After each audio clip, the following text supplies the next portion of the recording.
Bismillahirrahmanirrahim. Assalamualaikum warahmatullahi wabarakatuh. Alhamdulillah. Alhamdulillahilladzi arsala rasulahu bil huda wa dinil haq liyudhhirahu 'alad dini kulli wa kafa billahi syahida. Asyhadu an la ilaha illallah wahdahu la syarikalah wa asyhadu anna Muhammadan abduhu wa rasuluh. Allahumma shalli wa sallim ala nabiyyina Muhammad wa ala alihi wa sahbihi wa man tabi'ahum bi ihsanin ila yaumil qiyamah. Hadirin rahimakumullah. Alhamdulillah pagi hari ini kita semua mudah-mudahan tetap dalam lindungan Allah SWT. Kita diberikan kesehatan, ya, diri kita, keluarga kita, dan mudah-mudahan Allah, ya, kita berdoa mudah-mudahan Allah segera mengangkat musibah wabah corona ini yang melanda negeri kita dan banyak, ya, negeri kaum muslimin juga masyarakat dunia sekarang ini.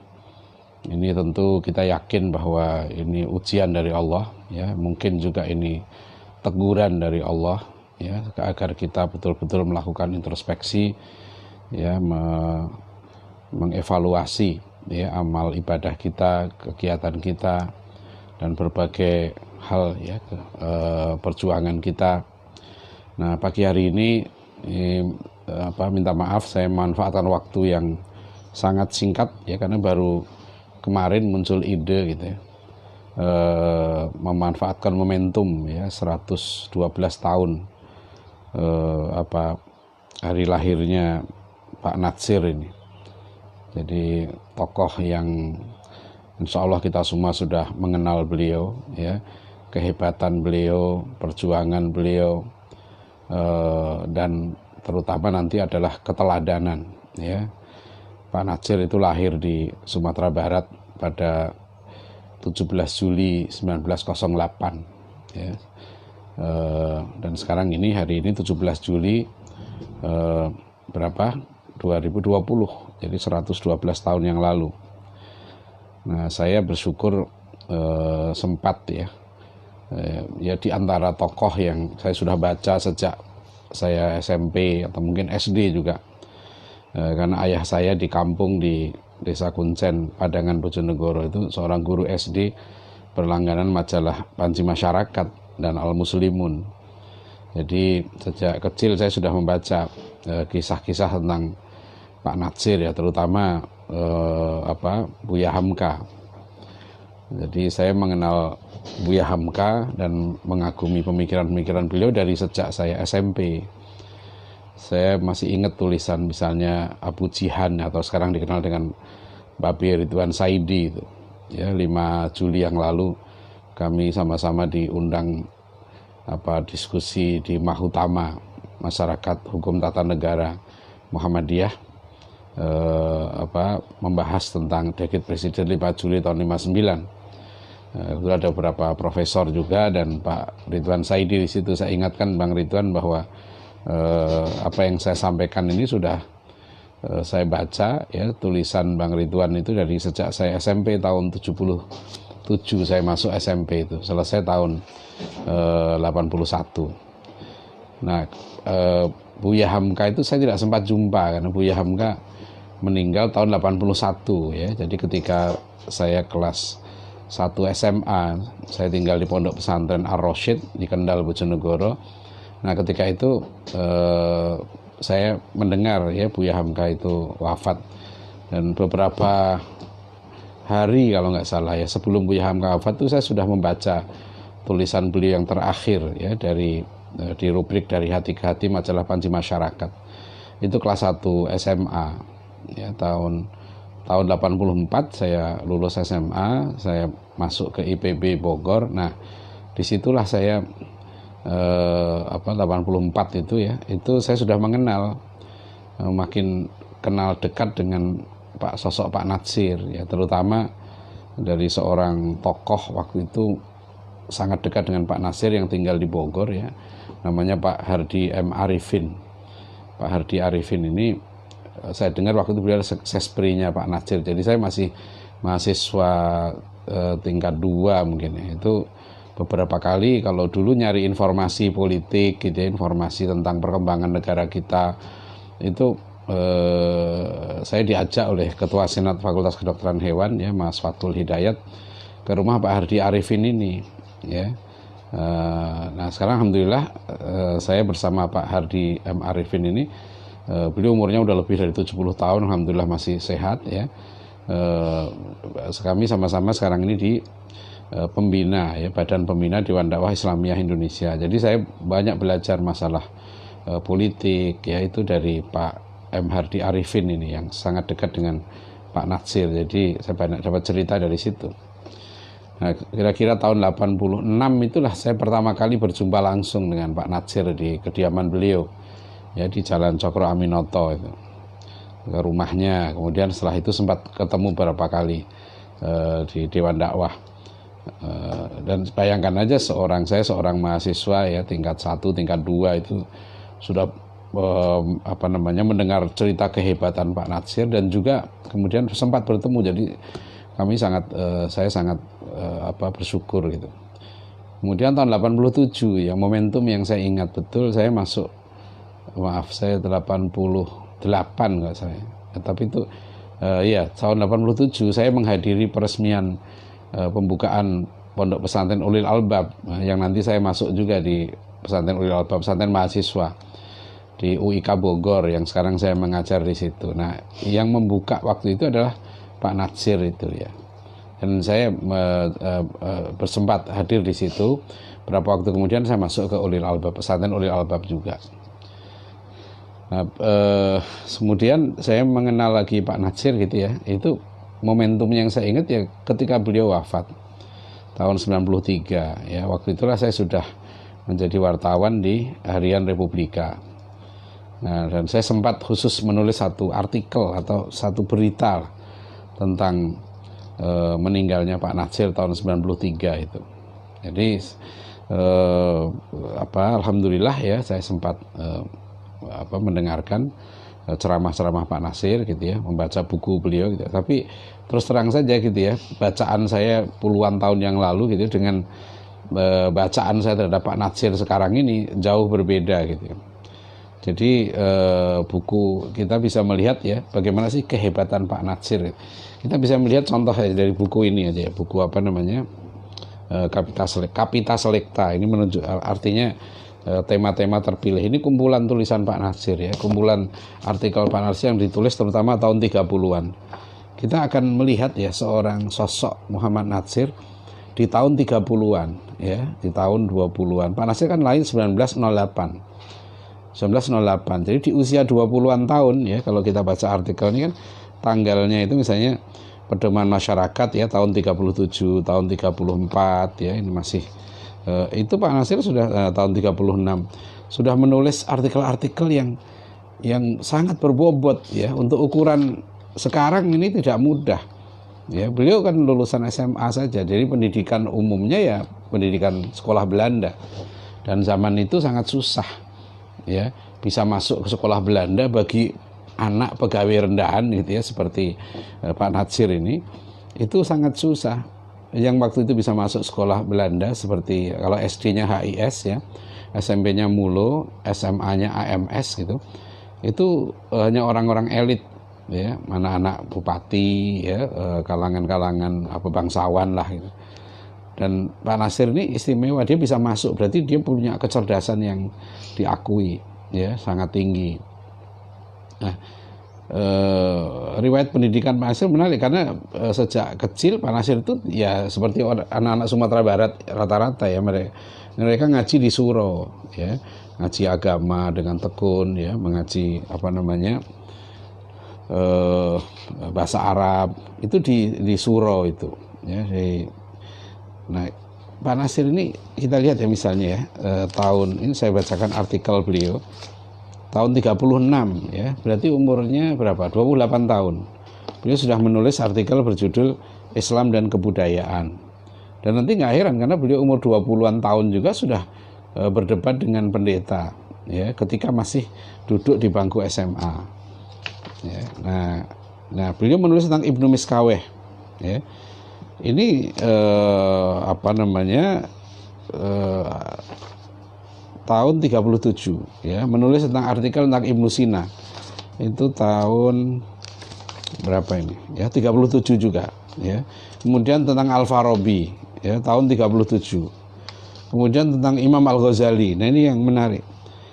Pak Natsir itu menulis artikel dengan judul Abu Hamid bin Muhammad Al-Ghazali, ya, tentang Imam Al-Ghazali.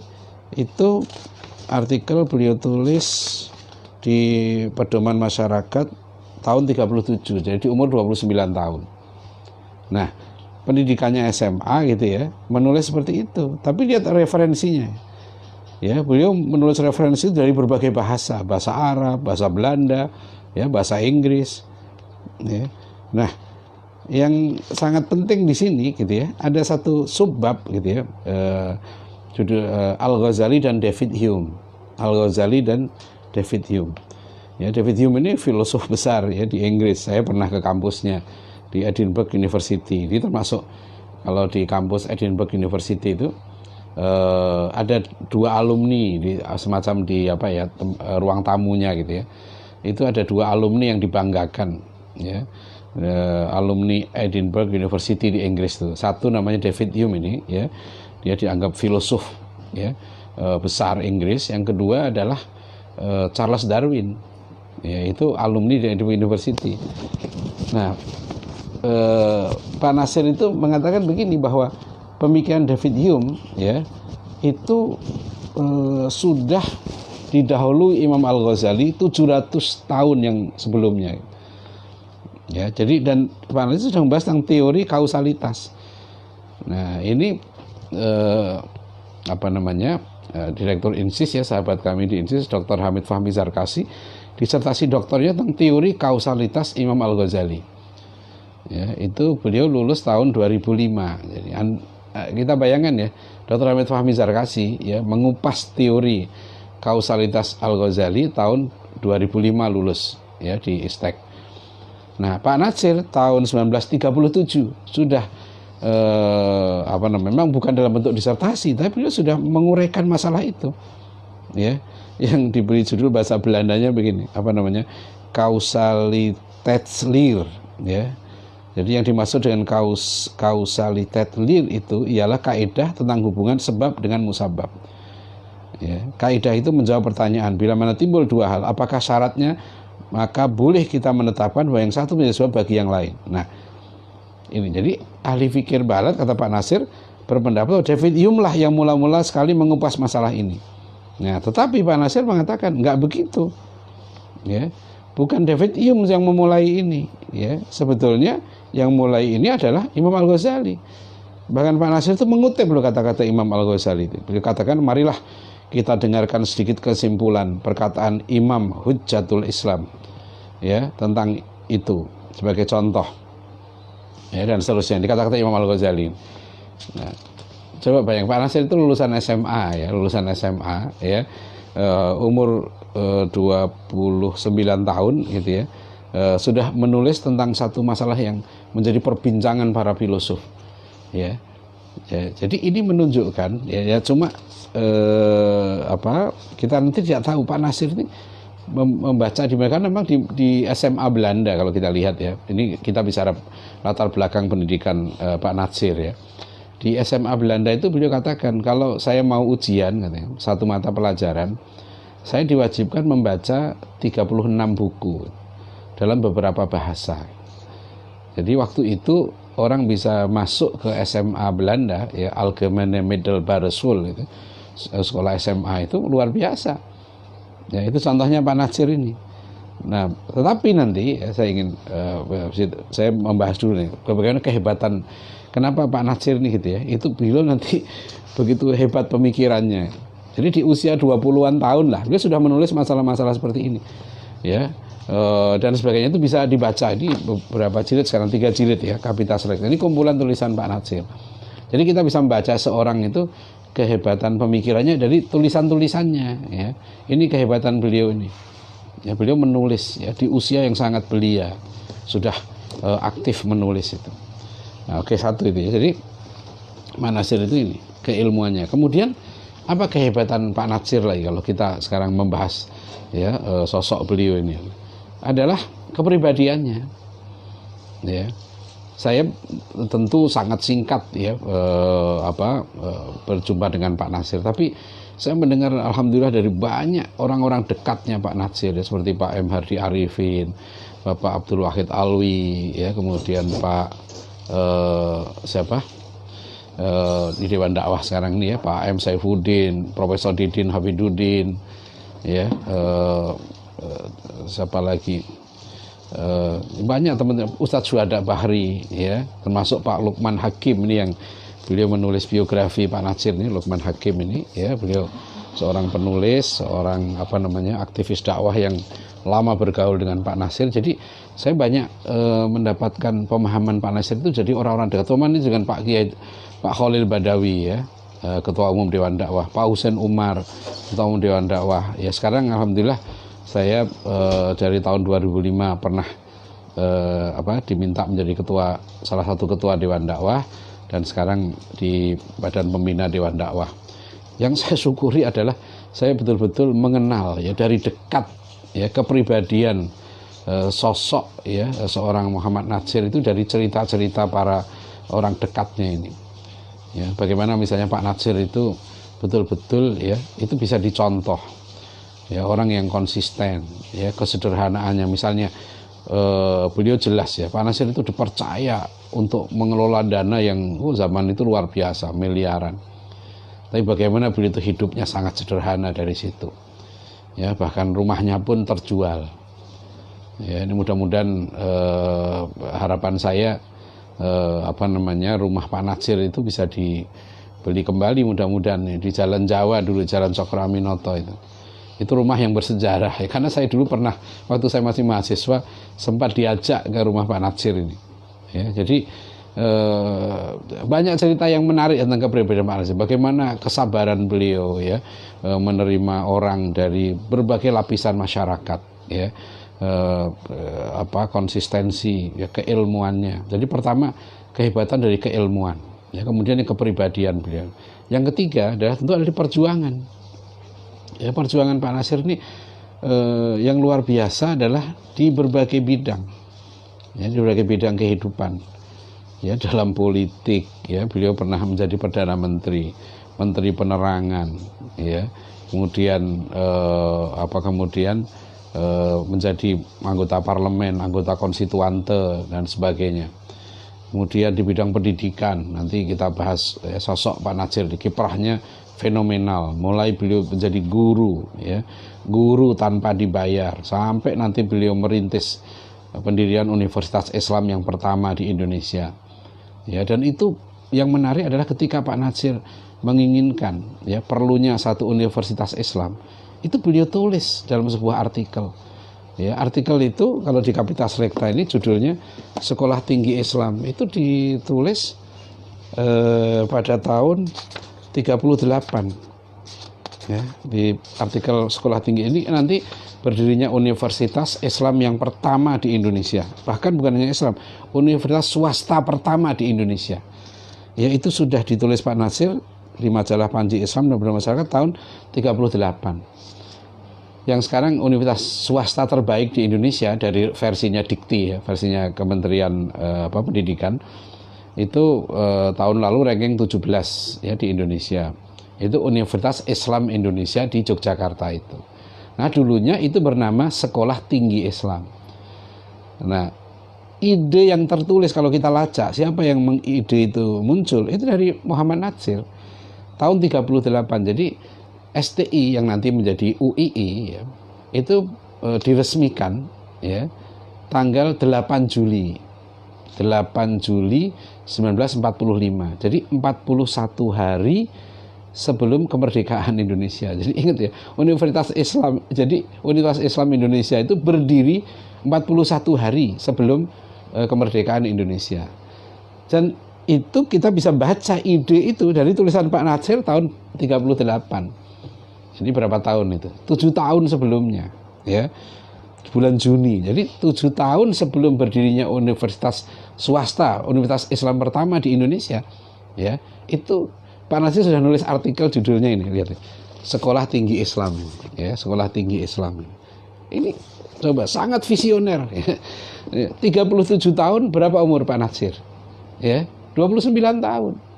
Ya. sudah berpikir tentang bagaimana Indonesia umat Islam ini terutama harus ya mendirikan. Dan nanti hebatnya lagi Pak Nasir yang menjadi ketua panitia pendirian Universitas Islam itu adalah Bung Hatta.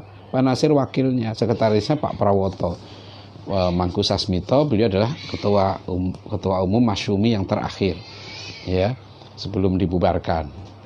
Nah, wakil ketuanya lagi Ki Haji Wahid Hasyim gitu ya, Ki Haji Wahid Hasyim. Jadi ini sangat bersejarah. Nah, di sini kita bisa melihat kan kiprah Pak Nasir itu dalam pendidikan sangat fenomenal. Sebelum itu Pak Nasir sudah mendirikan Pendis, mengelola Pendis. Pendis itu pendidikan Islam. Ya. Beliau sedih karena pengalaman sekolah Belanda sama sekali tidak diberikan pelajaran agama.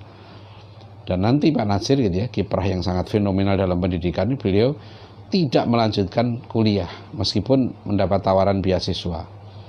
Ya, saya akan bahas khusus masalah ini karena ini peristiwa yang sangat bersejarah, merupakan titik penting Pak Nasir nanti ketika beliau memutuskan untuk tidak ngambil kuliah ke Recht Hogeschool ya di Jakarta. Mohon maaf nih kalau banyak senior saya mungkin yang ikut ini ya, sahabat-sahabat di Dewan Dakwah, bapak-bapak ya, guru-guru saya juga di Dewan Dakwah ini yang tentu lebih paham tentang Pak Nasir ya, tapi pemahaman saya yang sedikit tentang Pak Nasir itu ingin saya bagi karena bagi saya ini luar biasa ya sosok beliau ini. Jadi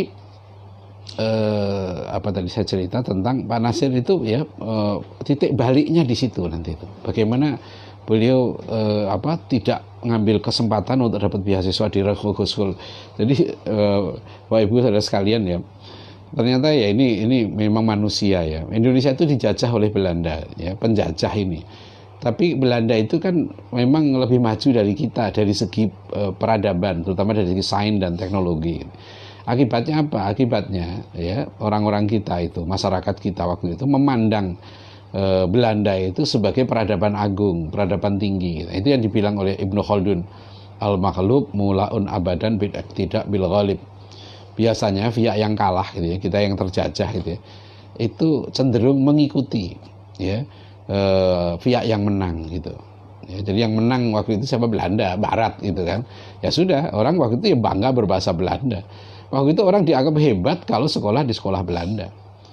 Ya, dan kita tahu ya nanti kiprah Pak Nasir ini luar biasa karena Pak Nasir itu masuk dari bagian ya ketika Belanda penjajah waktu itu sedang gencar-gencarnya melakukan politik etis dan politik kristenisasi. Ya, itu sangat kental ya, terasa sekali, bahkan itu tertulis. Nah, oke ya, sekarang kita lihat di situ ya. Jadi dari perjuangan Pak Nasir dalam bidang politik, dalam bidang dakwah nanti gitu ya, meskipun dakwah dan pendidikan nggak pernah dipisahkan oleh Pak Nasir, itu fenomenal ya kiprah Pak Nasir ya. Jadi beliau bukan hanya memikirkan tentang kampus, pondok pesantren gitu ya. Yang saya salut adalah misalnya Pak Nasir itu juga memikirkan dakwah di pulau terpencil. Salah satu pusat dakwah Islam di Nusantara sekarang ini ada di Pulau Sapeken di Madura. Itu pulau terpencil ya. Ustadz Dailami dan sekarang alumninya banyak sekali, alumni sampai di sana sekarang sudah ada perguruan tingginya. Di Pulau Sapeken itu nggak ada mobil, jadi orang di sana kalau nggak keluar dari Pulau Sapeken nggak pernah lihat roda mobil gitu ya. Karena pernah satu rombongan datang ke INSIS waktu itu, dan saya baru tahu bahwa orang itu pertama kali ketika mereka melihat roda mobil ya, beberapa anak yang datang dari Sapeken itu. Dan tokohnya Pak Ustadz Dailami itu cerita ya pembangunan pendidikan peradaban di Pulau Sapeken waktu itu pulau terpencil itu atas nasihat Pak Nasir. Ya, beberapa tokoh Islam waktu itu hijrah ke sana gitu ya, dan membangun peradaban, dan sekarang pulau itu padat menjadi salah satu pusat dakwah dan pendidikan Islam di situ. Itu juga tidak lepas dari jasa Pak Nasir. Ya. Nah, yang pagi ini saya tulis artikel ya 112 tahun Pak Nasir itu, yang saya ungkapkan apa? Pengalaman saya bersama Ustadz Syuhada Bakhri waktu itu, beliau sebagai ketua umum Dewan Dakwah, ketika saya diajak oleh Ustadz Syuhada Bakhri ke daerah transmigrasi di Batu Marta ya, Sumatera Selatan di tahun 2010 ya, saya diajak Ustadz Syuhada ke sana. Itu daerah transmigrasi ya. Dan saya tulis 2 seri artikel kemudian, judulnya Mujahid Batu Marta. Ya, silahkan diklik di internet, ada itu, Mujahid Batu Marta. Karena hampir tengah malam ya saya sampai di Batu Marta itu, dan waktu itu ya tokoh-tokoh dakwah di sana, terutama waktu itu kami menginap di pesantren Luqmanul Hakim. Saya ingat pendirinya itu namanya Pak Suradi gitu. Ya, Ustadz Suradi ini pendiri pesantren Luqmanul Hakim di Batu Marta. Itu daerah transmigrasi. Ya. Saya ke sana 2010. Dan ada lagi seorang tokoh dakwah di situ gitu yang beliau cerita. Saya dulu datang ke transmigrasi di sini tahun 70-an. Itu dikirim oleh Pak Natsir, coba. Ya, itu daerah transmigrasi waktu itu menjadi sasaran kristenisasi. Jadi Pak Suradi dan beberapa teman di transmigrasi di situ, ya di daerah transmigrasi itu, mereka dulu itu di training, ya di di pesantren Darul Falah, ya pesantren Darul Falah Bogor, ya selama 40 hari. Dan itu Pak Natsir langsung turun, ya mentraining mereka selama 40 hari. Nah, sekarang pimpinan pesantren Darul Falah Bogor itu Ustadz Abdul Hanan. Saya juga belum lama ya, karena saya puluhan tahun ngaji dengan beliau juga. Ustadz Abdul Hanan itu bercerita bagaimana dulu Pak Natsir itu mendidik langsung para dai ini untuk dikirim ke daerah-daerah pada. Ustadz Abdul Hanan sendiri setelah ditraining 40 hari di Darul Falah, beliau aslinya Lamongan. Itu lulus madrasah aliyah saja.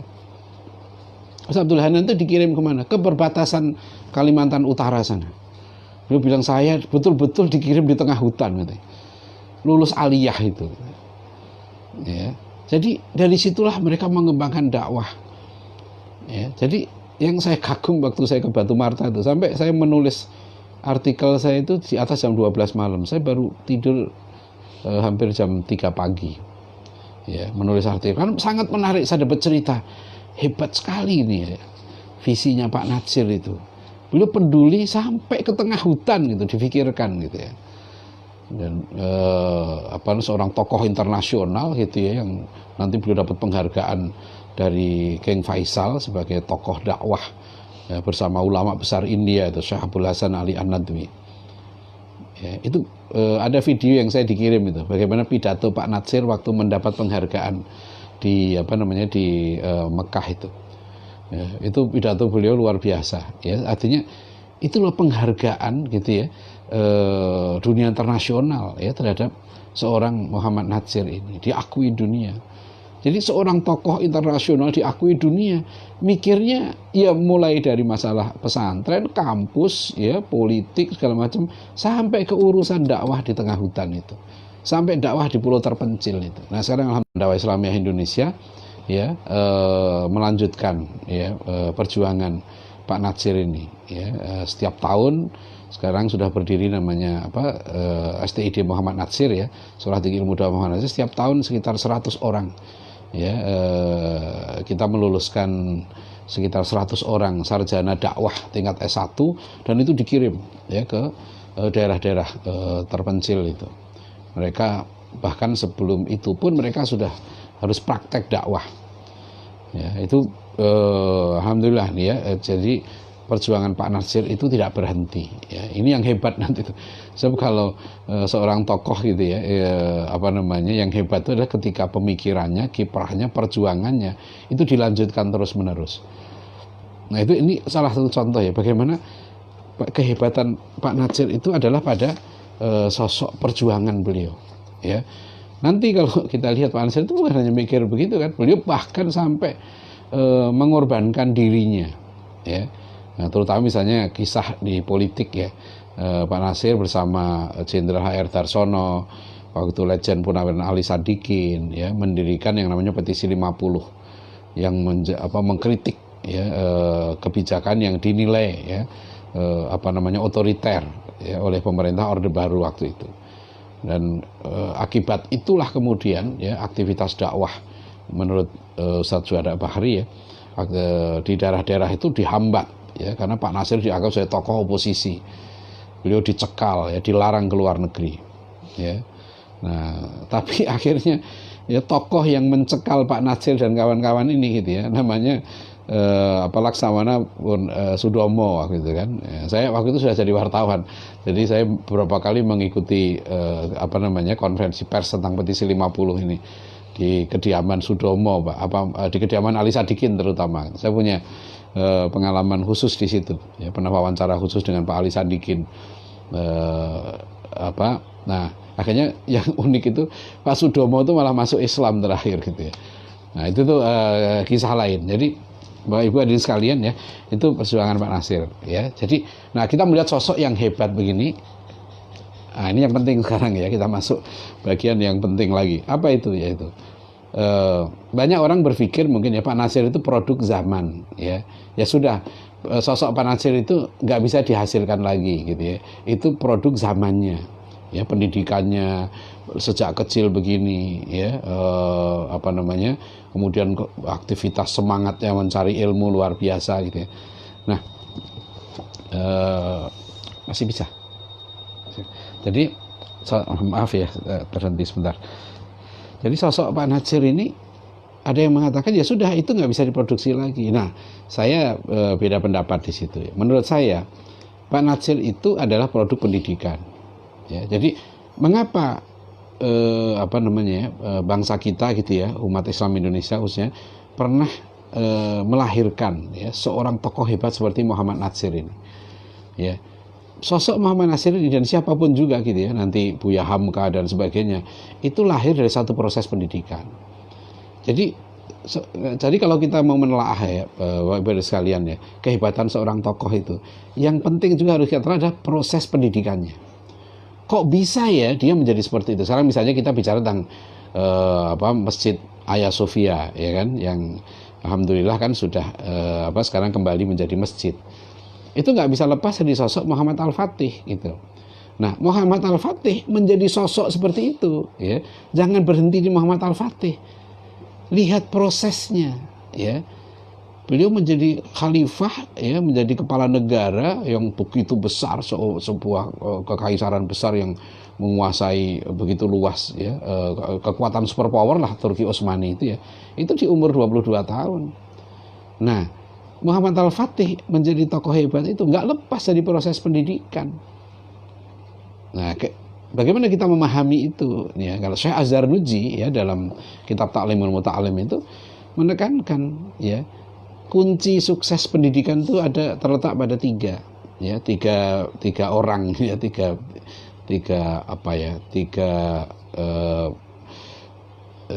bukan tiga bidang, tiga orang lah ya. Satu adalah orang tuanya, maksudnya gitu ya, orang tuanya, kedua gurunya, ketiga murid itu sendiri. Jadi kalau tiga ini bagus ya, gurunya bagus ya, orang tuanya bagus, kemudian muridnya juga bagus, ketemu nih. Kadang-kadang ini yang menghambat begini, murid anaknya bagus gitu ya, orang tuanya menjadi penghambat ya.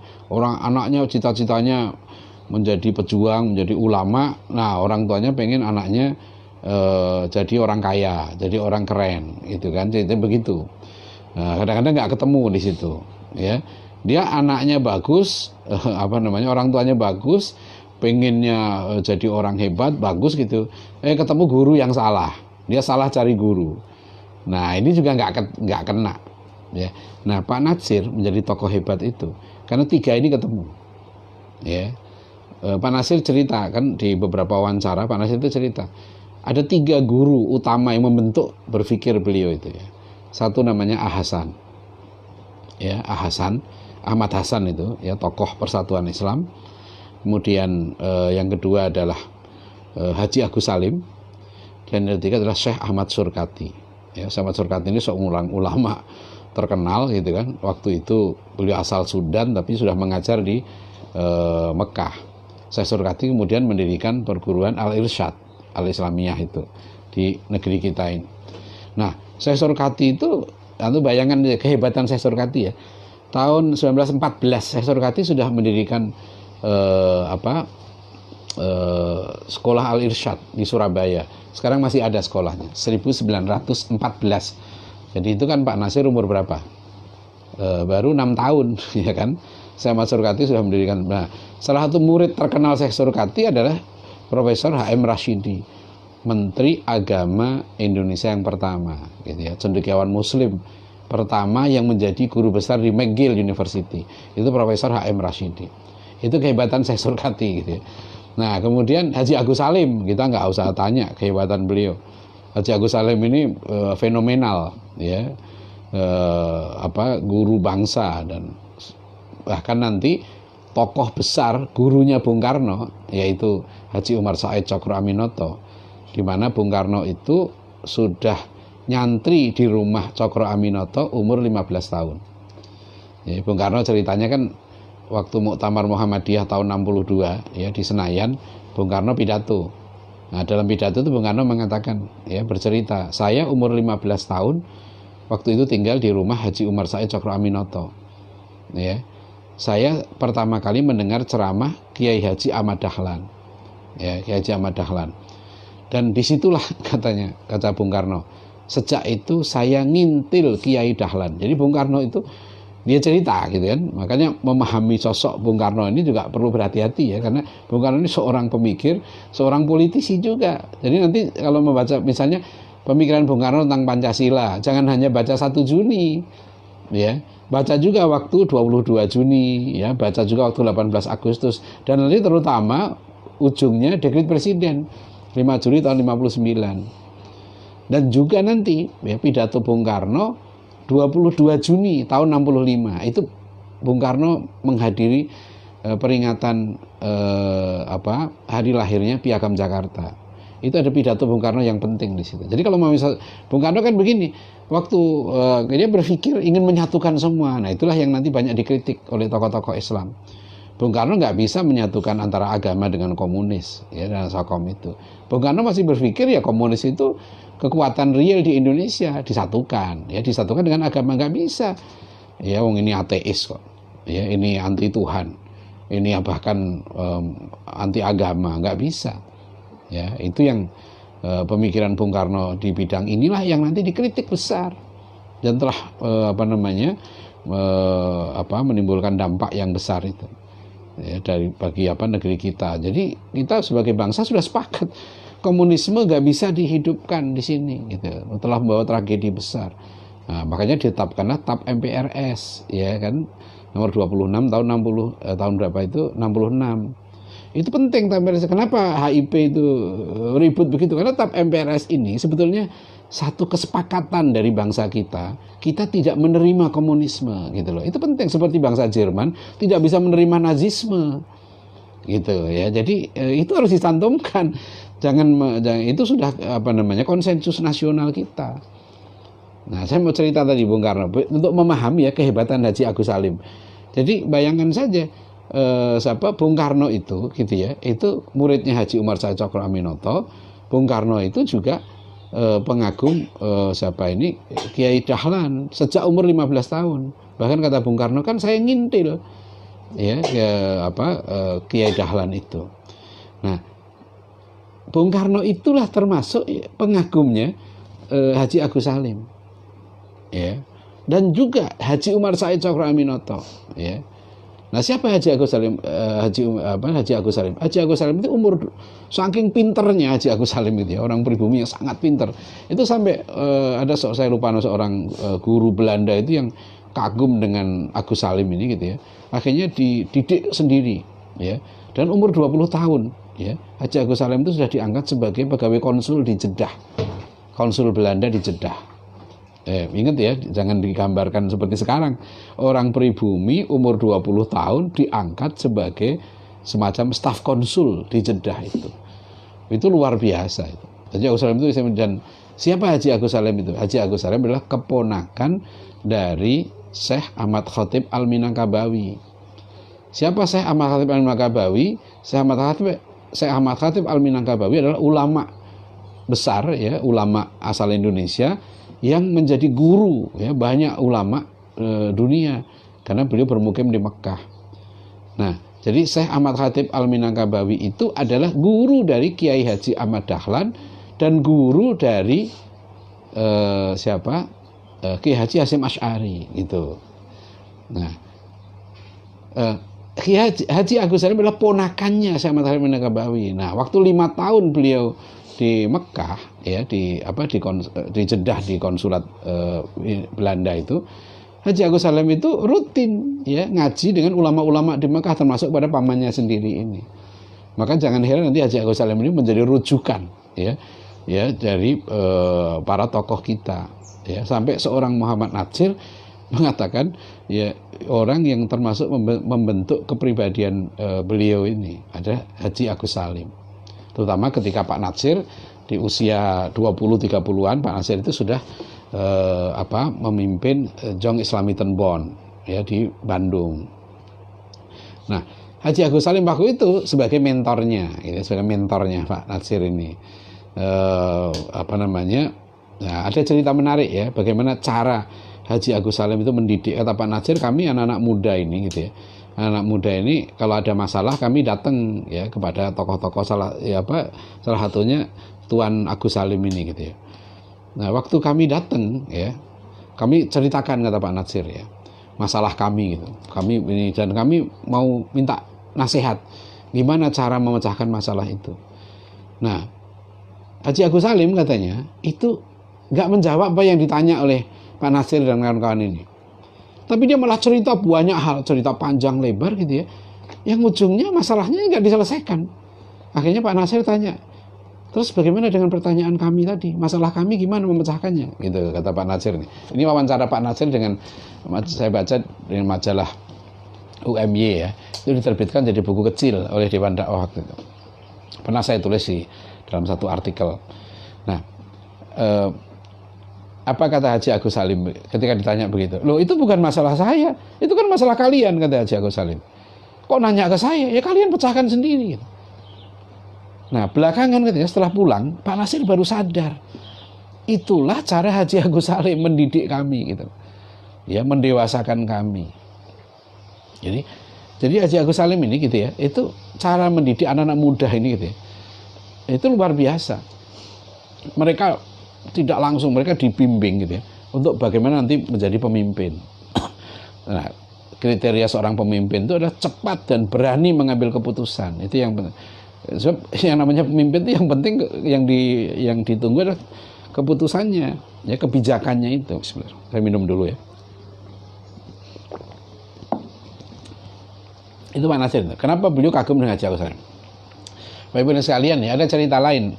Saya mau, karena alhamdulillah saya pernah diundang keluarga besar Haji Agus Salim juga, dan cukup kenal baik cucu Haji Agus Salim yang sekarang menjadi rujukan utama tentang Haji Agus Salim, yaitu Pak Ibong. Ya, saya lupa memberitahu beliau karena saya pernah bawa mahasiswa saya di At-Taqwa College ini ke rumah Pak Ibong ini ya, biar mereka langsung dapat kuliah tentang Haji Agus Salim dari cucunya.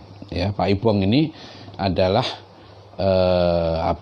ketua Dewan Mahasiswa ITB yang terakhir sebelum dibubarkan Dewan Mahasiswa itu di ITB Bandung ya. Ketuanya adalah Pak Ibong. Nah, Ibu sekalian ya, saya mau cerita Haji Agus Salim itu hebatnya begini. Buya Hamka ini contoh. Buya Hamka saja itu merasa Haji Agus Salim itulah yang salah satu guru yang hebat, guru beliau. Ya, cerita yang menarik di buku 100 tahun Haji Agus Salim yang ditulis oleh Buya Hamka apa?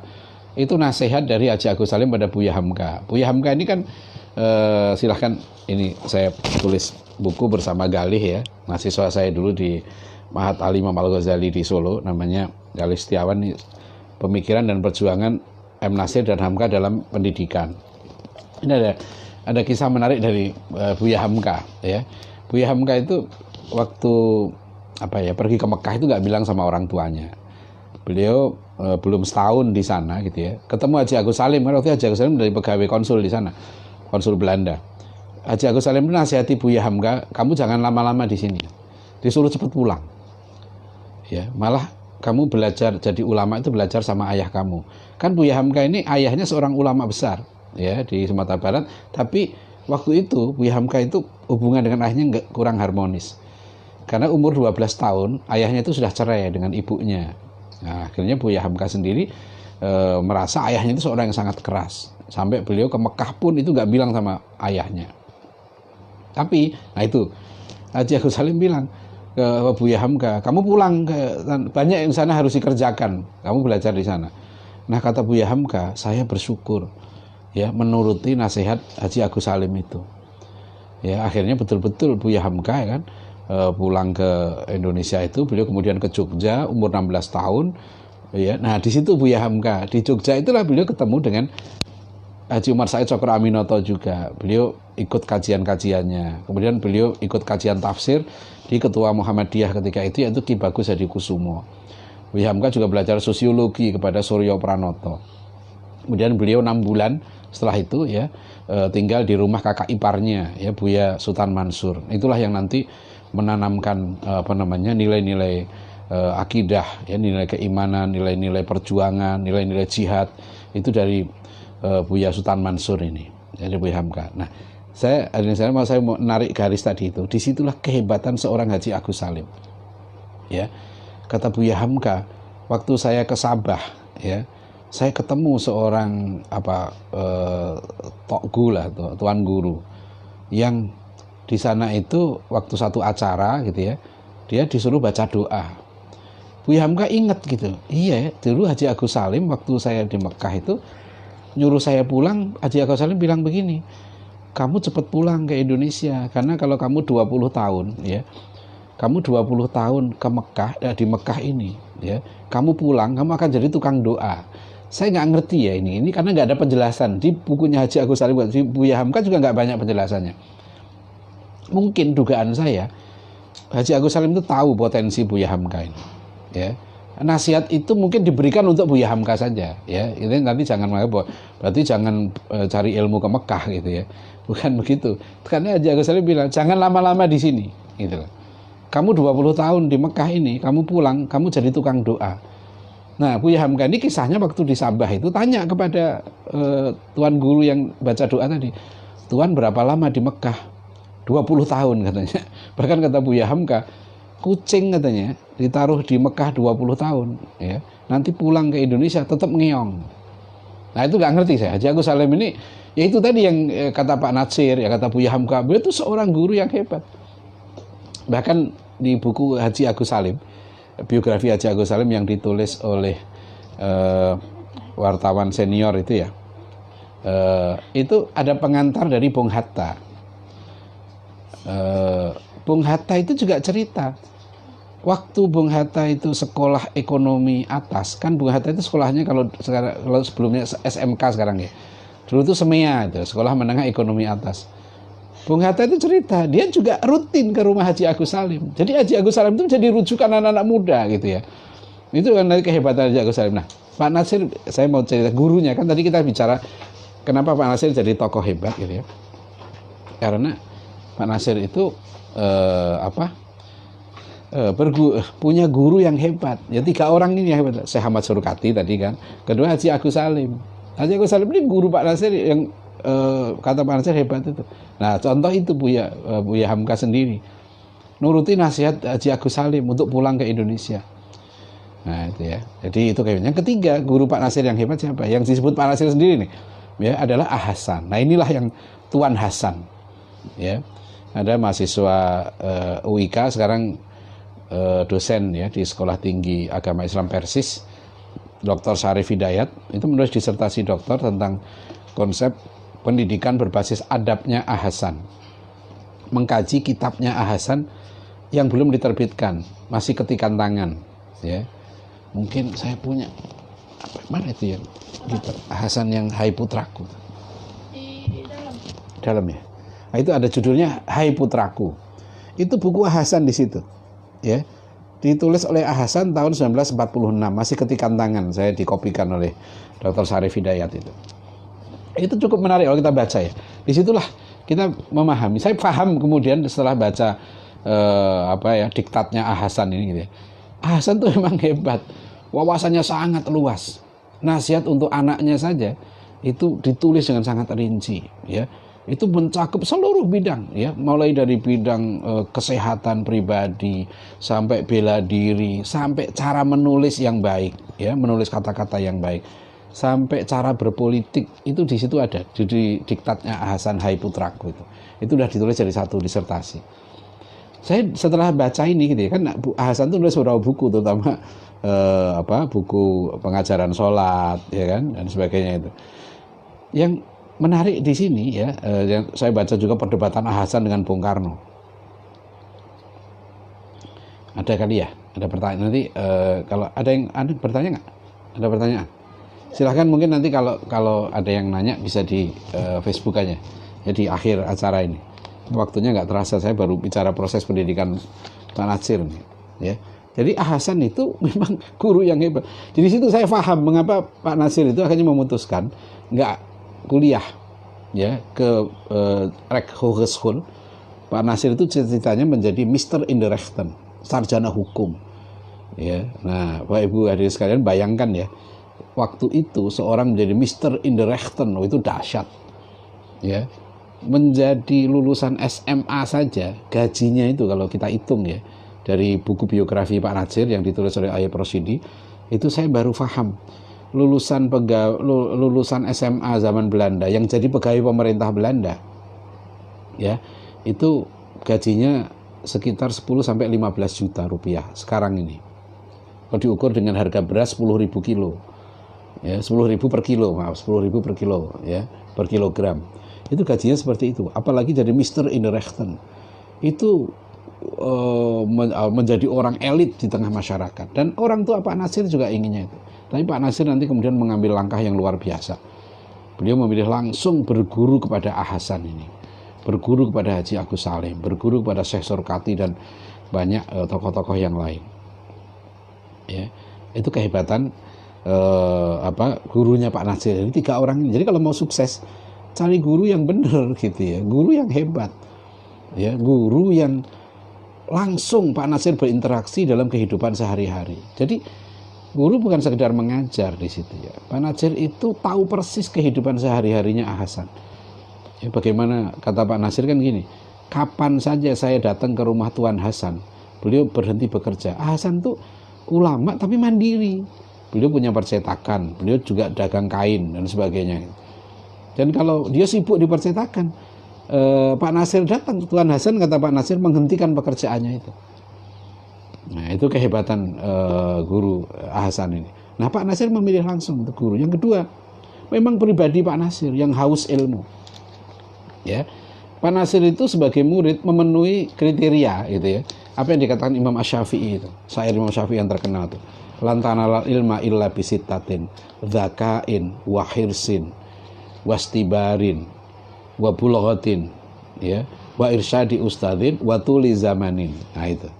Jadi kamu nggak akan meraih ilmu kata Imam Asy-Syafi'i kecuali dengan 6 hal kan. 1, dzakain, cerdas. Pak Natsir cerdas ya. Kecerdasannya termasuk di atas rata-rata lah. Yang kedua apa? Wa hirsin, harus haus ilmu. Pak Natsir memenuhi syarat ini, haus ilmu ya. Lihat di situ. Misalnya contoh, waktu Pak Natsir di SMA ya, beliau bercerita bahwa saya itu menjadi anggota perpustakaan nasional di Bandung itu. Kata beliau, buku apa saja yang masuk ke perpustakaan itu saya tahu. Itu kualitas SMA waktu itu seperti itu Pak Natsir itu. Jadi memang dia haus ilmu. Makanya nanti misalnya kita kalau mau mengikuti perdebatan antara Pak Natsir, Soekarno dan sebagainya, kita akan melihat sosok-sosok yang semuanya itu haus ilmu. Founding fathers kita dulu, generasi 45 ini, Bung Karno, Bung Hatta, Pak Natsir, Hasan ya, apalagi Haji Agus Salim dan Buya Hamka, itu mereka itu bicaranya buku. Jadi kalau berdebat di konstituante nanti, mereka bicara ilmu, bicara visi, bicara buku gitu. Jadi jauh sekali kualitas perdebatannya dengan sekarang ini. Ya, itu kita bisa melihat perdebatan mereka luar biasa dan terbuka. Bahkan yang menarik, bayangkan ya, perdebatan Bung Karno dengan Hasan itu kasar loh, kata-katanya itu kasar dalam arti untuk ukuran kita sekarang ini. Bung Karno di buku di bawah bendera revolusi menulis artikel judulnya apa? Islam Sontoloyo. Dia kecami itu orang-orang pemikir Islam yang nggak menerima kemajuan, dan yang maksud Bung Karno nanti Bung Karno itu mendukung Kemal Atatürk, itu masalahnya. Tapi Bung Karno disampaikan pemikiran terbuka dan itu dikritik oleh Hasan. Hasan menyebut Bung Karno apa? Saudara insinyur berotak lumpur. Tapi kata Pak Natsir, itu kami berdebat dengan Bung Karno itu ya di atas kertas, artinya di media terbuka. Tapi ketika Bung Karno ditahan Belanda, ya, diasingkan di Pulau Ende, di Flores, kata Pak Nasir, kamilah katanya, ya, orang-orang Persis yang pertama kali mengunjungi Bung Karno sebelum keluarganya sendiri menengok Bung Karno. Gitu. Nah itu yang menarik. Jadi ini tokoh-tokoh kita dulu itu berdebat hebat gitu ya, tapi begitu. Ya saya dengar cerita dari tokoh-tokoh Dewan Dakwah ya, bagaimana tradisi itu juga terjadi di lingkungan Masyumi, di lingkungan Dewan Dakwah. Ada majelis nasi bungkus katanya gitu kan, di Dewan Dakwah itu, karena tokoh-tokoh kita ya, Pak Natsir, Safruddin Prawiran Negara, Muhammad Rum, kalau udah berdebat katanya, sampai gebrak-gebrakan meja, yang dari luar itu ngeri, bapak-bapak kita di dalam lagi berantem ini katanya, gebrak-gebrakan meja. Tapi begitu selesai keluar, mereka tertawa-tertawa katanya. Ini nanti yang saya mau cerita bagaimana kehebatan Pak Nasir sebagai seorang politisi ya, sebagai seorang negarawan itu. Jadi dua itu. Jadi murid, sebagai murid Pak Nasir itu wa irsadi ustadin, bimbingan guru. Pak Nasir mendapatkan guru-guru yang tepat. Watuli zaman dan waktunya lama. Pak Nasir itu seorang pembelajar. Ya, itu yang nanti penting untuk kita sebagai murid.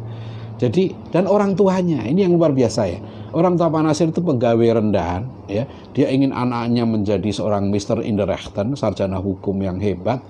Tapi tiba-tiba bayangkan Pak Nasir cerita kepada majalah Tempo, ya. Yang paling berat ketika saya mengatakan saya tidak melanjutkan kuliah adalah beliau harus menghadap pada orang tuanya, meminta izin untuk tidak melanjutkan kuliah meskipun dapat beasiswa.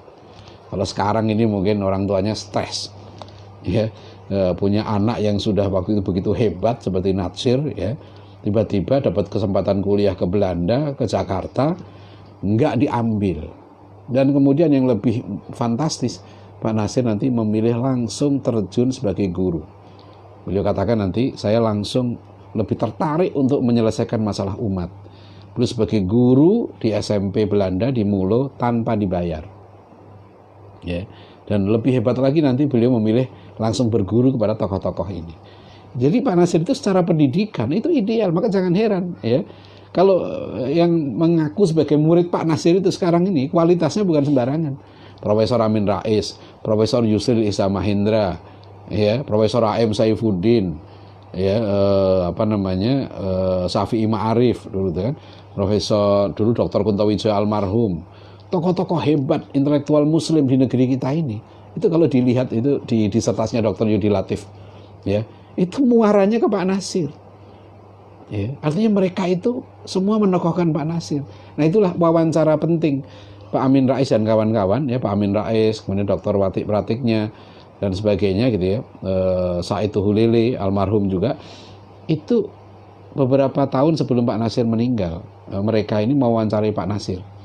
Bukan hanya berjam-jam ya, berhari-hari, sampai direkam itu di laboratorium dakwah di Jogja di Pesantren Budi Mulia itu, waktu itu di video VHS, ya, itu puluhan video. Nah sayang sekali saya pernah jumpa almarhum Pak Said Tuhulili, ya, katanya video itu rusak semua, nggak bisa dibuka lagi, ya, wawancara penting itu, karena Pak Amin Rais dan kawan-kawan itu mewawancari Pak Nasir lengkap, ya.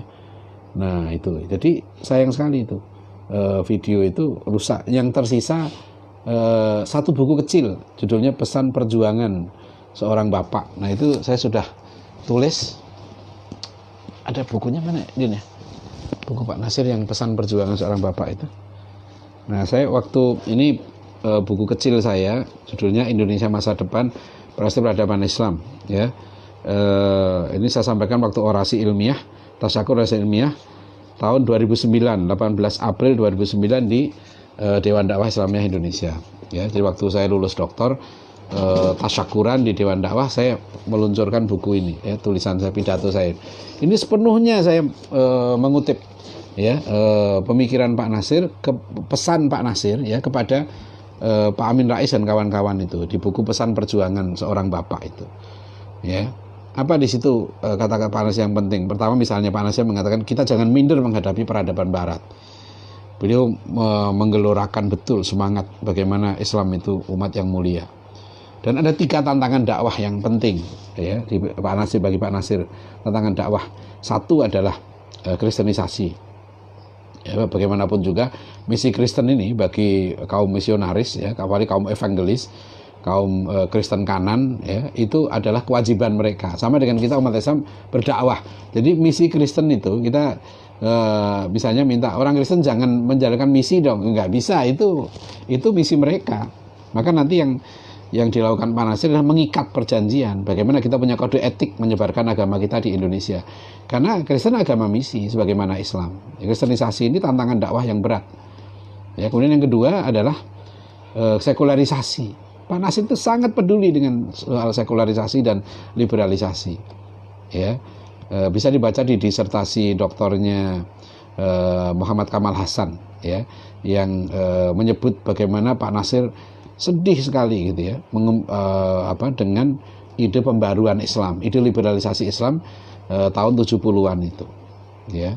Itu Pak Nasir langsung ya, mengumpulkan tokoh-tokoh Islam, dan nanti yang menulis dengan sangat kritis terhadap ide pembaruan Islam atau liberalisasi Islam itu adalah Profesor H.M. Rashidi. Ya, baik Profesor H.M. Rashidi itu bisa dikatakan itulah pikiran detailnya Pak Nasir gitu. Karena Pak Profesor Rashidi memang bidangnya Islamic Studies, ya, mengkritisi tentang pemikiran ide pembaruan, sekularisasi itu. Beliau sangat peduli, dan tentu Pak Nasir dari tahun 20-an sudah mengkritik sekularisme. Nanti pidato monumentalnya Pak Nasir adalah di Konstituante pada tahun 57 yang diterbitkan Islam sebagai dasar negara itu, ya. Itu luar biasa ya. Pidato Pak Nasir tahun 57 di Konstituante itu menurut almarhum Pak Hussein Umar itu adalah dipuji oleh seorang tokoh tokoh Kompas waktu itu, ya, bahwa itulah kritik terhadap sekularisme yang sangat mendasar, ya. Nah, nanti kritik yang lebih filosofis tentang sekularisme, ya, ditulis oleh Profesor Syekh Naqib Alatas, ya, tahun 70-an, dengan melalui buku Islam and Secularism itu. Nah, jadi saya punya kenangan khusus ini tentang buku Pak Nasir, pidato Pak Nasir tahun 57 yang mengkritik sekularisme itu. Karena itulah pesan, menurut saya ya, pesan terakhir almarhum Pak Hussein Umar. Ya, waktu itu waktu beliau sakit, ya, saya ke rumah beliau ngobrol panjang.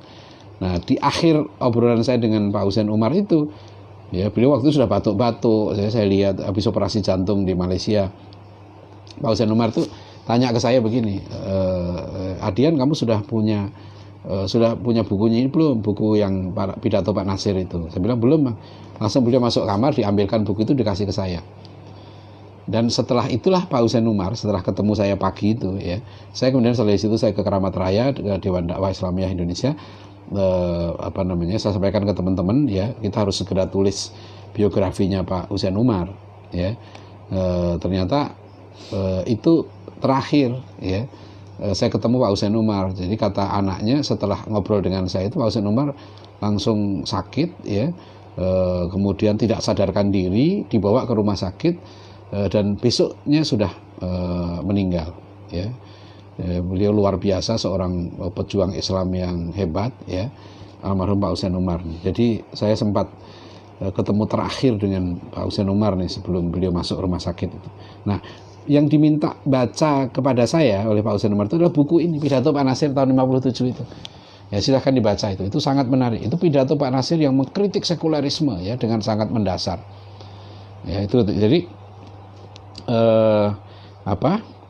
di situ kehebatan Pak Nasir, ya, dalam perjuangannya itu. Nah, ini sekarang waktunya tanpa terasa, ya, ini saya bisa cerita 6 jam nih mungkin, tapi ini saya singkat. Kiprah Pak Nasir banyak sekali tadi kan kita sebut. Kemudian yang penting ada dua hal, ya, dua bidang lah Pak Nasir yang kita bahas. Pertama dari segi politik tentu, ya. Pak Nasir seorang negarawan, ya, yang luar biasa. Apa kehebatan Pak Nasir sebagai negara? Beliau itu cita-citanya jelas. Sebagai politisi Muslim yang partainya berasas Islam, Partai Masyumi, gitu, ya, itu Pak Nasir itu konsisten, karena itu yang beliau sampaikan pada masyarakat, bahwa cita-cita Masyumi itu adalah menegakkan ajaran Islam, ya, menerapkan Islam dalam kehidupan pribadi, keluarga, masyarakat, bangsa dan negara. Itu perjuangannya, dan itu terus diperjuangkan, ya, dengan konsisten, dengan pemikiran, ya, disampaikan dalam dakwah. ya, bahwa Islam itu rahmatan lil alamin, Islam itu punya konsep untuk memecahkan masalah bangsa, ya. Itu begitu jelas Pak Nasir itu. Karena kata beliau, kita cuma bangsa kita, kata Pak Nasir, ya, itu cuma punya dua pilihan. Mau ya ikut jalan agama atau ikut jalan bukan agama, itu saja. Ya, jalan agama dalam ini kita orang muslim, orang kita ikut jalan Islam, atau ikut jalan yang bukan Islam, yaitu paham sekularisme atau paham ladiniyah itu. Itu Pak Nasir konsisten. Nah, apa kehebatan Pak Nasir ya sebagai seorang negarawan? Setelah saya renung-renungkan, ya, menurut saya itu ada tiga hal kehebatan Pak Nasir itu sebagai seorang politisi atau negarawan. Pertama, ilmunya sangat luas. Ya, beliau ini luar biasa ya, belajar kepada guru-guru terbaik tadi. Bacaannya sangat luas. Jadi bukan hanya di belakang meja. Jadi apa yang ditulis Pak Nasir itu, artikel-artikel beliau itu adalah masalah-masalah yang harus dipecahkan oleh umat, ya. Itu kehebatan Pak Nasir itu. Dari segi keilmuannya mendalam, keilmuannya sangat luas. Karena beliau seorang pembelajar. Ya. Kemudian yang kedua, kehebatan Pak Nasir dalam komunikasi politik. Nah, seorang politisi harus punya komunikasi yang bagus. Nah, karena politisi ya harus punya dua kemampuan, ya, komunikasi lisan dan tulisan. Nah, kita bisa tahu. Lihat aja sekarang kita dengarkan pidato-pidato Pak Nasir. Ya, kata-katanya teratur, ya, runtut. Ya, beliau bukan orang yang sangat berapi-api begitu, seperti Isa Ansori misalnya. Enggak, Muhammad Nasir seorang yang seperti Buya Hamka lah, ya, yang pembawaannya lembut gitu ya, senyumnya hebat gitu. Jadi Pak Nasir itu memang secara fisik gitu ya, itu memenuhi syarat, ya. Kan syaratnya seorang pemimpin itu juga kalau bisa fisiknya juga ya hebat lah gitu ya. Jadi beliau ini punya kemampuan komunikasi politik, apalagi tulisan. Ya, kita baca buku ini aja, Kapita Selekta dan Fiqh Dakwah ini kalau adik sekalian lihat buku ini luar biasa. Buku ini sudah menjadi pegangan para aktivis dakwah dari dulu. Ya, sekarang kalau di pesantren At-Taqwa ini mulai SMP ya, tingkat SMP, SMA ya. Kalau di pesantren At-Taqwa ini mulai tingkat SMA sudah jadi buku wajib ini. Ya, anak-anak SMA sudah harus membaca ini. Ya, buku Fiqh Dakwah. Ini ada yang menarik nanti pembahasan tentang hikmah. Bagaimana seorang dai harus dibimbing dengan hikmah. Hampir sepertiga isi buku ini ya, itu membahas tentang masalah hikmah dan aplikasinya. Itu dan itu ditulis oleh seorang yang bukan hanya paham ilmu dakwah. Bahkan beliau adalah seorang yang sudah mendapatkan hikmah dalam dakwah itu. Sudah mendapatkan bimbingan dari Allah, sehingga nanti lahir pemikiran-pemikiran yang brilian ya dari situ itu. Jadi tulisan Pak Nasir itu yang hebat, ya. Lesannya hebat, tulisannya hebat. Nah, ini yang kita bisa lihat, ya. Hanya tentu ya, sekarang saya baca lagi tulisan Pak Nasir yang ini. Memang sepertinya untuk ini kan tulisan tahun bahasa Indonesia tahun 20-an ya, gaya bahasa tahun 20-an yang buka Kapita Selekta ini. Jadi memang ini harus menurut saya perlu ditulis ulang ya, dengan atau semacam disarah lah gitu ya, supaya ada ini. Sudah banyak lah disertasi, tesis ya, skripsi tentang Muhammad Nasir ini banyak sekali komunikasinya. Dan yang ketiga, nah ini kehebatan lagi nih, kalau mau jadi politisi yang hebat nih, punya tiga ini ya, lobby ya, lobby Pak Nasir. Pak Nasir itu punya kemampuan lobby yang hebat. Nah, lobby ini tidak banyak. Jadi kalau ada sekarang baca kisah suksesnya Herzl, ya, berhasil mendirikan negara Israel. Ya, mengapa negara Israel itu berdiri? Gitu. Seorang Herzl, ya, Theodor Herzl, yang dianggap sebagai bapak Zionis modern, gitu. Herzl itu, ya, menguasai tiga hal, sehingga dia sukses katanya mendirikan negara Israel itu. Apa? Ya, satu, opini dia kuasai. Ya, ini tadi komunikasi tadi, ya, lesan dan tulisan. Herzl sebelum mendirikan negara Israel itu, dia tulis buku dulu, Der Judenstaat. Idenya itu dirumuskan, apa idenya itu. Nah, itu Pak Nasir. Jadi seorang dai yang hebat, ya, dan seorang politisi yang hebat itu harus bisa menuliskan idenya dengan jelas. Ya, saya mau begini, harus ditulis supaya nanti ide itu diuji. Nah, itulah kehebatan Pak Nasir. Ide-idenya itu teruji dan saintifik, ya, ilmiah. Ya, itu kemampuannya, ya. Dan yang kedua, Herzl itu jago lobby. Dia lobby loh, sampai lobby ke Sultan Abdul Hamid II untuk mendirikan negara Israel itu. Dia lobby raja-raja di Eropa. Nah, tapi kan ya lobbynya gagal, ya. Jadi lihat nanti mosi integral Natsir, ya, yang berhasil mengembalikan NKRI lagi dari Republik Indonesia Serikat, itu adalah kehebatan Pak Nasir dalam soal lobby ini. Nah, mungkin Bung Hatta tahu bagaimana kemampuan ini kan. Nah, Nasir itulah yang nanti jago lobby ini. Ini penting. Jadi lobby ini membutuhkan kepribadian yang kuat, ya. Kalau seorang lobby yang pandai itu dia jangankan dengan kawan, dengan lawan saja dia berani berhadapan dan bisa bercanda, bisa hebat membawa ini lobby. Kita perlu nih sosok lobis seperti Pak Nasir ini, ya. Dan tentu yang keempat adalah kepribadian beliau. Pak Nasir ini antara, ya kira-kira gini, satu kata antara ucapan dan perbuatannya. Nah, itu yang makanya nanti, ya, dia orang yang bisa dipegang janjinya. Jadi lawan-lawan politik pun gitu, ya, dengan Nasir ini nanti juga bisa. Pak Nasir makanya kenapa bersahabat dengan Kasimo yang Katolik, ya, bersahabat dengan tokoh-tokoh agama, meskipun dia pendiriannya tegas, ya. Itu dari segi politik, ya, Pak Nasir itu suksesnya di situ. Kemudian dari segi pendidikan, ya. Nah, tadi saya sudah sebutkan beberapa contoh kan kehebatan Pak Nasir dalam soal pendidikan ini. Beliau sendiri menjalani pendidikan yang hebat, kiprah pendidikannya luar biasa. Dan yang memang ini susah, ya, dicontoh oleh tokoh lain. Pak Nasir ini menjadi pelopor, ya, berdirinya banyak universitas Islam di Indonesia. Saya mengajar sekarang di Universitas Ibnu Khaldun Bogor, itu juga tak lepas gitu, ya, dari jejak-jejak tangannya Pak Nasir. Ya, Pak Nasir pendiri di situ. Universitas Ibnu Khaldun Jakarta, Universitas Sultan Agung Semarang, Universitas Islam Bandung, ya, Universitas Islam Riau, Universitas Islam Sumatera Utara, UII Jogja yang jelas, Universitas Islam pertama itu, ya, Universitas swasta pertama itu jelas, ya, bagaimana peran Pak Nasir dalam pendiriannya itu. Dan hadirin sekalian, ya, tema besar kita adalah amanah kan. Amanah apa yang harus kita jalankan karena waktunya, ya, saya singkat saja.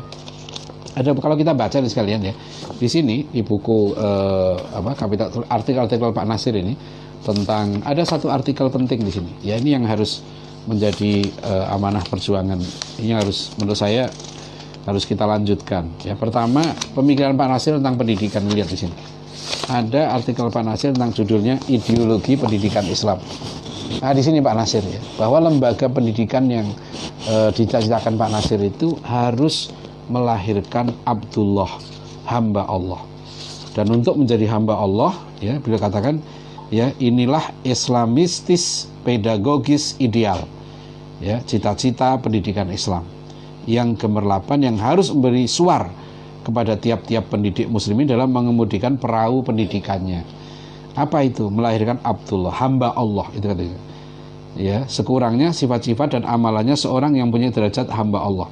Hamba Allah itu jangan diceritakan oleh Pak Nasir di sini bukan hanya orang yang pergi ke belantara, sholat, puasa, bukan hanya itu, tapi harus menang di dunia, ya, menjadi pemimpin, ya, makanya di tujuan didirikannya Universitas Islam Indonesia Jogja itu waktu tanggal 31 Juli, saya ingat, ya, 31 Juli 2019 tahun lalu, saya diundang ke UII, ya, Jogja, seminar. Waktu itu bukan seminar, workshop terbatas gitu, ya, dengan para dosen di sana. Kemudian 3 pembicaranya, Rektor UII Dr. Fathul Wahid, kemudian mantan Rektor UIN Jogja,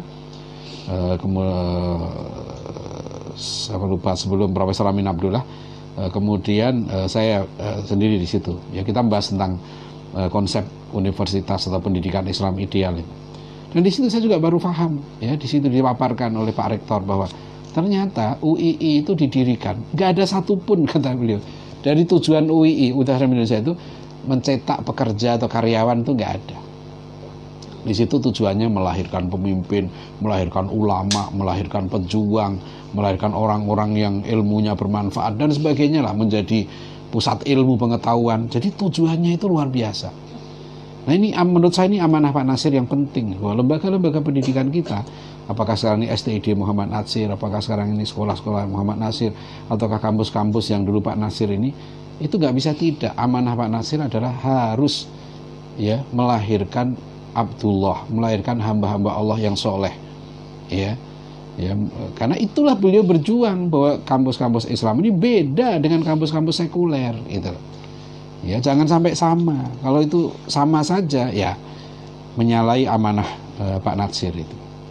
Nah, kemudian yang kedua, ini masih penting relevan. Ya, jadi tujuan pendidikan itu harus menjadi amanah itu Pak Nasir. Kemudian yang kedua menurut saya amanah Pak Nasir nih, ya. Beliau sudah nulis artikel ini tahun berapa? 37 ya. Ya, 38. Judulnya apa? Perguruan kita kekurangan guru, ya. Nah, perguruan kita kekurangan guru. Nah, ini penting di sini. Sampai beliau tulis, nah disinilah dikutip kata-kata Dr. Nieuwenhuis. Kalau tidak salah ini Menteri Pengajaran Hindia Belanda waktu itu. Di mana dia menyatakan, ya ini kata-kata yang si pesantren At-Taqwa ini pun kami kutip ya, kami jadikan spanduk. Ya, kata Pak Nasir, ya mengutip Dr. Nieuwenhuis ini. Satu bangsa tidak akan maju sebelum ada di antara bangsa itu segolongan guru yang suka berkorban untuk keperluan bangsanya. Jadi kunci kemajuan bangsa adalah guru. Ya. Nah itu yang tekankan Pak Nasir nih. Ya, sampai beliau tulis di sini. Ya. Ya. Kita hadapkan sedikit pandangan ini kepada pemuda-pemuda kita yang ingin berkhidmat kepada tanah air dan bangsanya. Pendidikan, kata Pak Nasir ini. Inilah lapangan pekerjaan kita yang amat kekurangan tenaga di zaman sekarang dan di masa depan ini. Ya, lihat di sini betapa visionernya Pak Nasir itu. Beliau memecahkan masalah kita, ya dari mana? Dari guru. Beliau katakan ini masalah di zaman sekarang di tahun 30-an nih Pak Nasir sudah nulis ini dan di masa depan. Inilah lapangan pekerjaan yang amat hajat kepada bantuan. Berilah tenaga muda tuan-tuan untuk pendidikan rakyat. Pokok dari semua kecerdasan dan kemajuan bangsa. Pekerjaannya susah dan sulit berkehendak kepada ketabahan hati.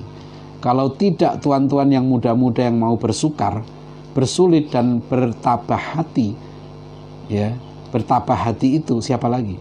Ini kita kutip lagi ya kata-kata Pak Nasir ya. Kalau tidak tuan-tuan yang muda-muda yang mau bersukar, bersulit dan bertabah hati itu siapa lagi?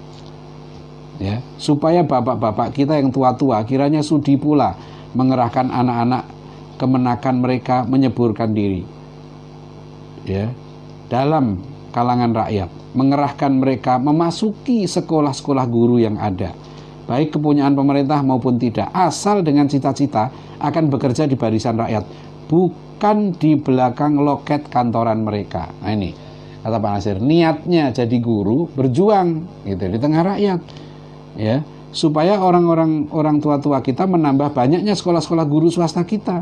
Sekiranya sekarang sudah terlampau kekurangan tempat anak-anak kita pada sekolah-sekolah guru pemerintah, tambahlah sekolah guru barang 10 atau 15 buah lagi. Belum akan berlebih untuk rakyat yang berjuta ya, Pak Nasir itu ya. Cita-citanya dari tahun 38 ini, kata beliau, tambahlah 10 atau 15 sekolah guru lagi.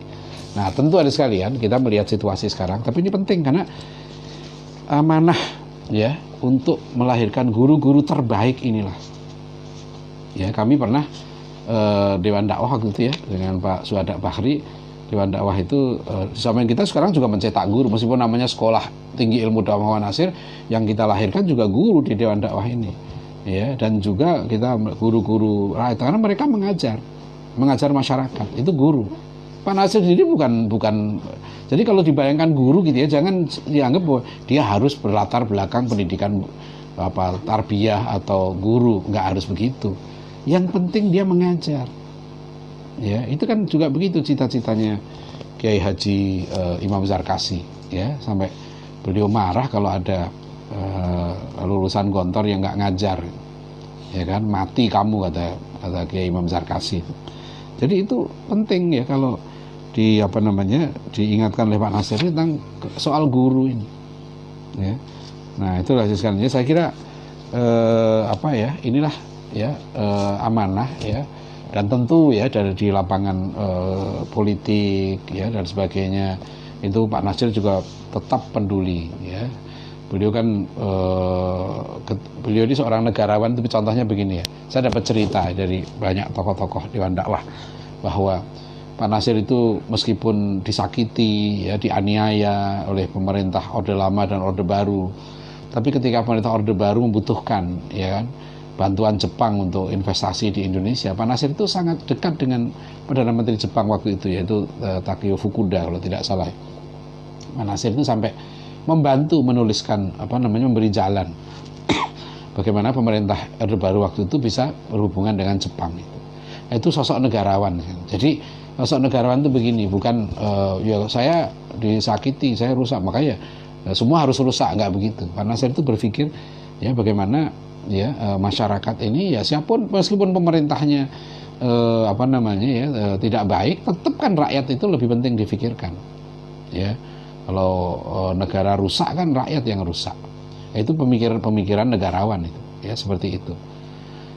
Inilah kita bisa mendapatkan banyak contoh ya. Kalau mungkin ada ini nggak ya, kita ada pertanyaan nggak ada.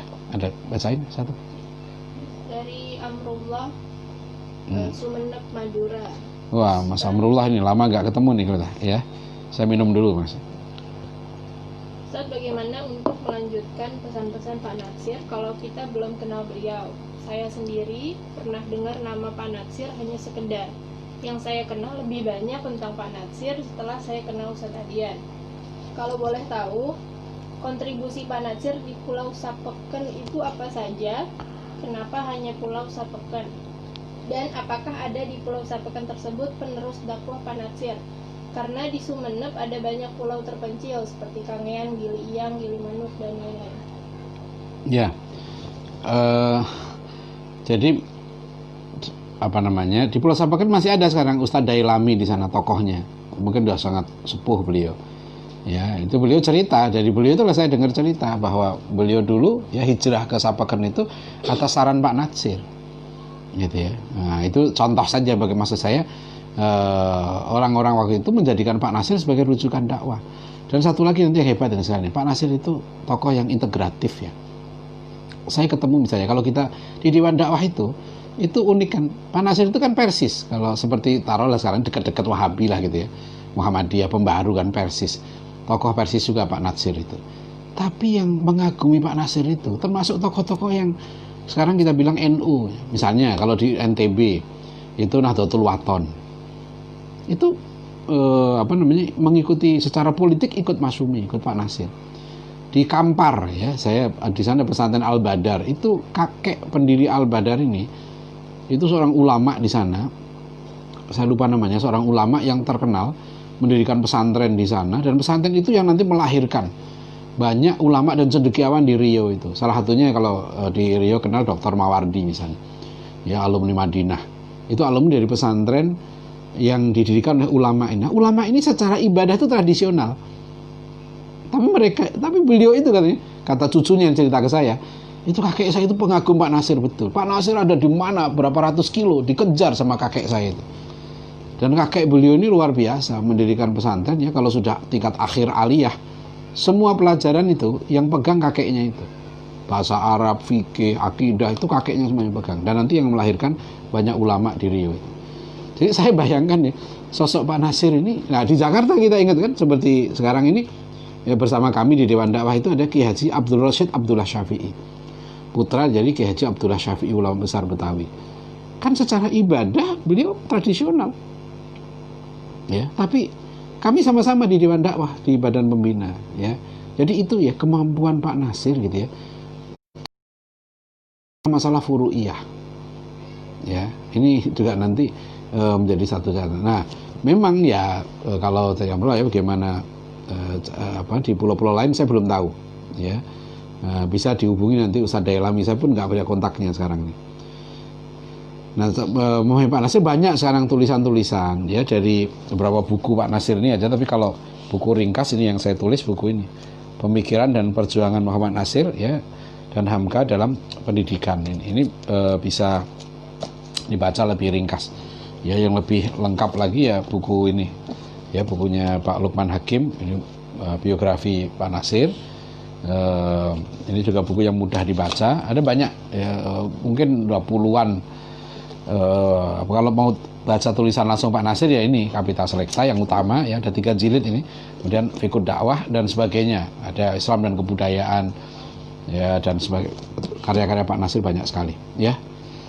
Itu ada lagi. Lanjut dari Andi Marwan. Bismillah, izin bertanya Ustaz, bagaimana metode Pak Nasir mengkader para kadernya sehingga menjadi kader yang militan? Ya, yang terpenting adalah satu, keteladanan. Ya. Jadi kader itu akan sangat terpengaruh oleh keteladanan, sikap hidup. Saya sekarang yang mungkin sering berjumpa dengan Profesor Kiai Haji Didin Hamiduddin, ya, seorang ulama, seorang tokoh yang sekarang masih sangat terkenal lah. Ya. Kiai Didin Hamiduddin itu selalu kalau kita tanya idolanya siapa, ya Pak Nasir gitu ya. Dan kata-kata Pak Nasir itu banyak diingat oleh para muridnya ini. Ya, itu banyak muridnya ini para profesor, para ulama gitu.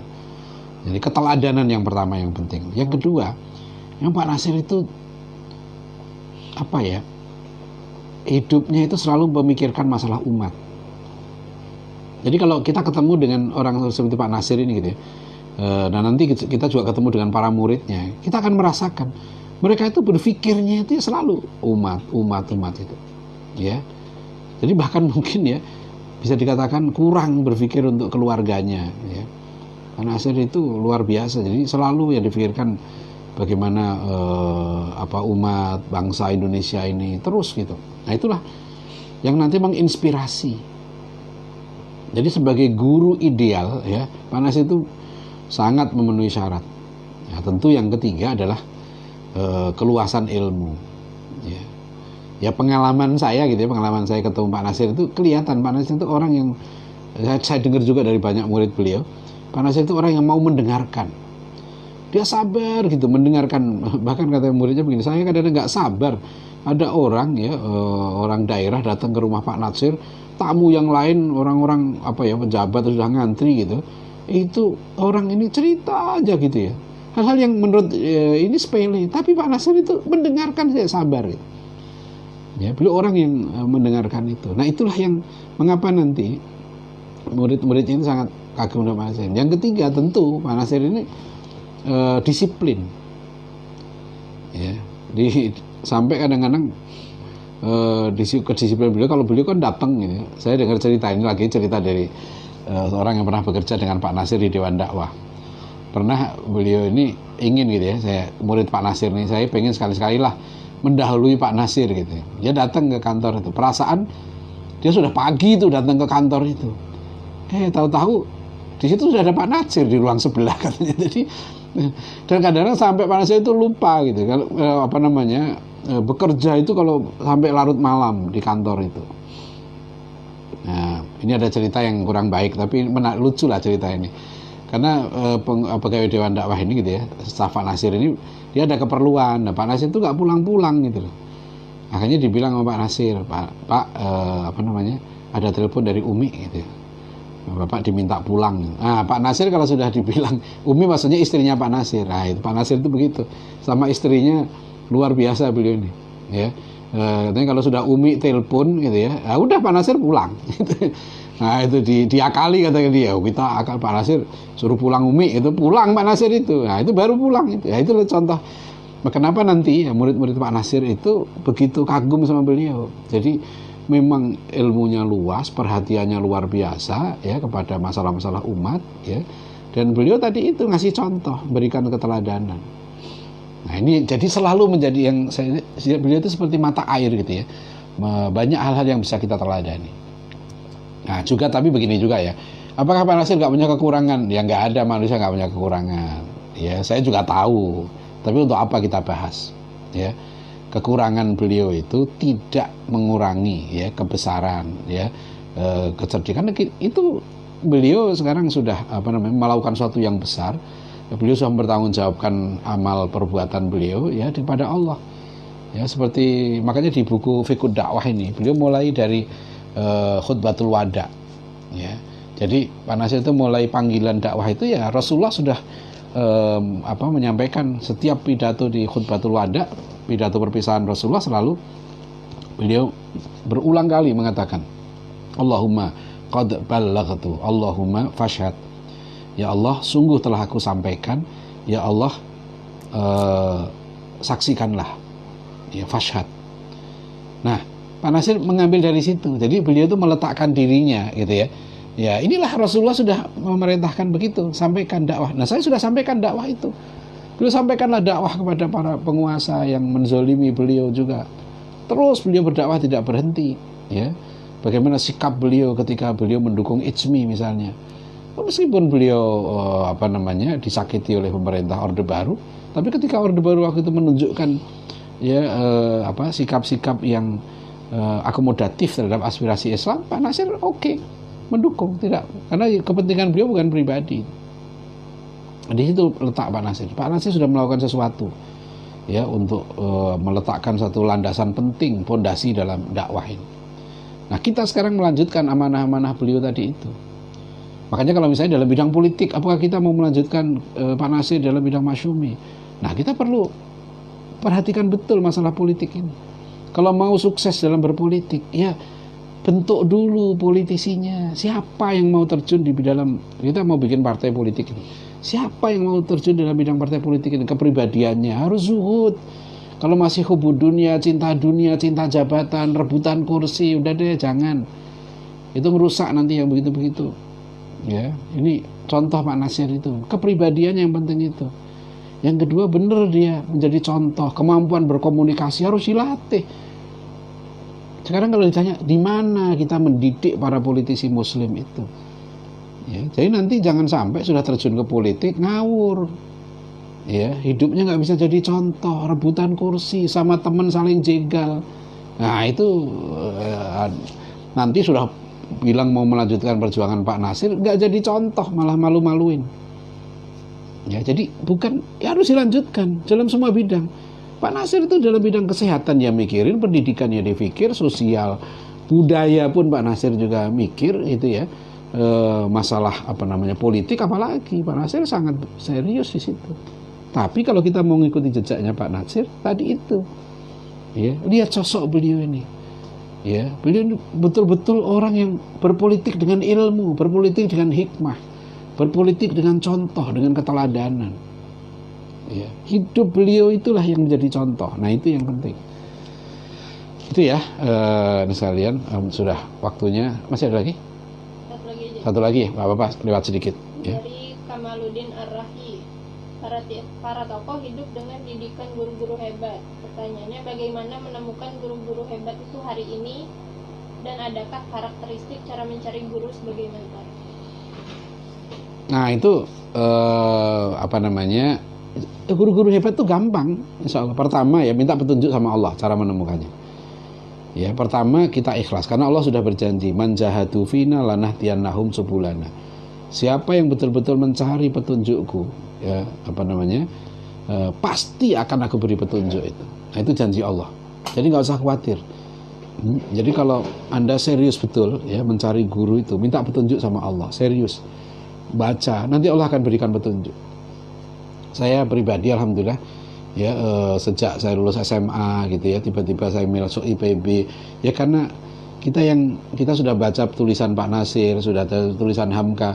Jadi waktu di Bogor pun begitu ya, di Bogor di IPB itu misalnya hari Sabtu gitu ya, Sabtu malam saya ingat saya itu ya, itu subuh paginya gitu ya, subuh itu saya sudah sholat di Masjid Al-Ghifari, dan di situ saya pertama kali ketemu dengan salah satu murid Pak Nasir itu, yaitu Kiai Haji Didin Habiduddin itu.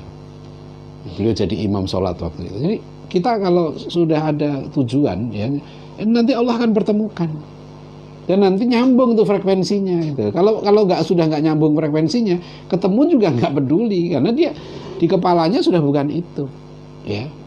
Jadi nanti insya Allah akan berikan petunjuk di situ ya. Dan yang kedua, kalau mau tahu guru yang baik itu ya harus tahu, jangan hanya dari tulisannya ya.